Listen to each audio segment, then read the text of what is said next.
Hi, church. My name is Tim, and it is my absolute privilege to represent the very many educators that are associated with our church in this series of being a Christian.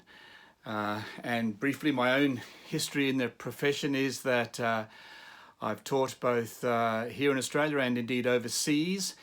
And more recently in my profession was for 8 years the principal of St Leonard's College, a co-ed school in Melbourne of about 1,400 students offering the International Baccalaureate. And then for nearly 20 years as the headmaster of the King's School here in Sydney. And I've been involved with education therefore for about 45 years, together with my wife Janie, who's also a teacher. In fact, we met doing teacher training at Durham University in England, where I was doing a double first in barkeeping and rugby union. No, I was also doing an honours BEd program as well. Well, can I just say that being a Christian in education has for me been just the most enormous privilege, and has given me the most extraordinary opportunities to be able to share my faith, firstly just as a teacher, but also then obviously as the head of a school. And may I just say that in many ways this is one of the most strategic ways of being an influence or fulfilling the great commission of going and making disciples. Is to actually be engaged and involved both either as a parent and or as a teacher. And in many ways there is great overlap between those two roles.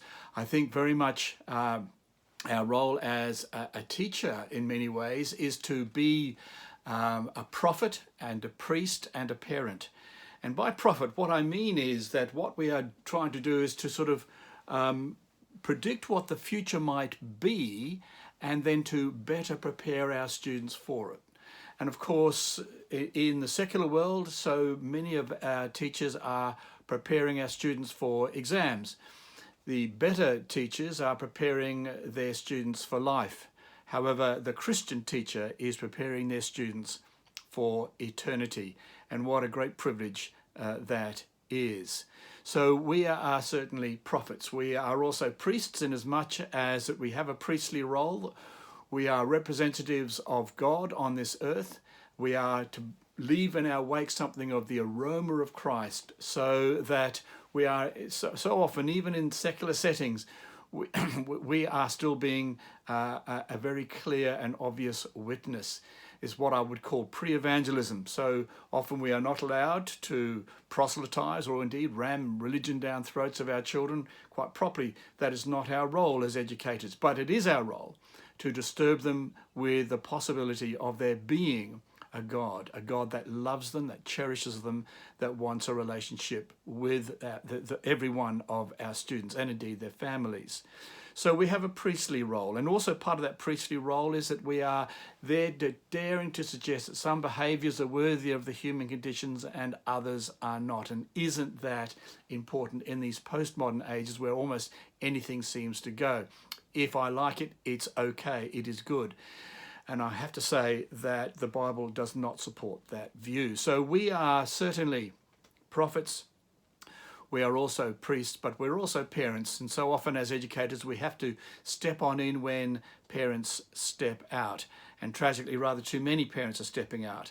I read the other day that the average amount of time that the fathers of teenage boys were spending with their sons in meaningful dialogue was, are you ready for this? 18 seconds a day, which is tragic. And of course, that same boy is spending 2 to 5 hours on the net and therefore is being raised by the net, and indeed by their peers rather than by their parents. And we sometimes have to step into that space as educators and adopt a parenting role. So prophets, priests, and parents. Can I just leave you therefore with a quick little acrostic which might just help you if you are an educator or if you are interested in education. And that is, I think that our role as Christian educators is to deliver hope. Hope, H-O-P-E. Hope itself is so vital, particularly in these COVID, these dark times where there's been a 30% increase in calls to Lifeline, a 200% increase in depression in some areas of Sydney. we need to be agents of hope. So that's the H.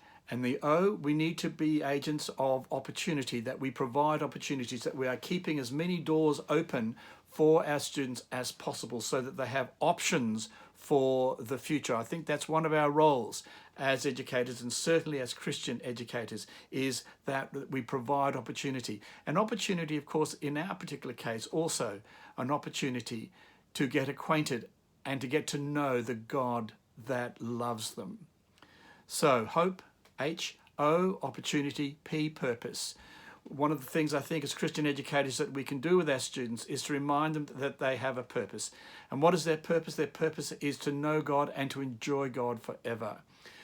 And that is actually very, very important. But it's also, may I just say, a purpose that causes them to be able to operate well in the future.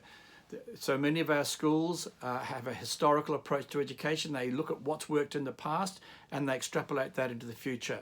A future-focused school looks at the future and says, well, that's what the future is going to be like. We need to prepare our students for that future so that they can actually operate well within it. And that certainly is our purpose. So hope, H, hope. O, opportunity, P, purpose, and E, finally, eternity. And that brings us back to one of the first points that I made. And I think as Christian educators, we are not just preparing our students for an exam or indeed for life, but indeed for eternity. And so that is my overview of education as someone who has the privilege of being involved with that profession for over 45 years now. I'm retired and I'm now a consultant, a mentor to heads of schools, and I'm engaged also in the placement of heads in schools in terms of executive search. And so I stay involved and engaged with the field of education, and I rather suspect that's probably going to be part and parcel of my life for the future as well, God willing. All the very best, and I hope that some of the thoughts shared might be helpful to you.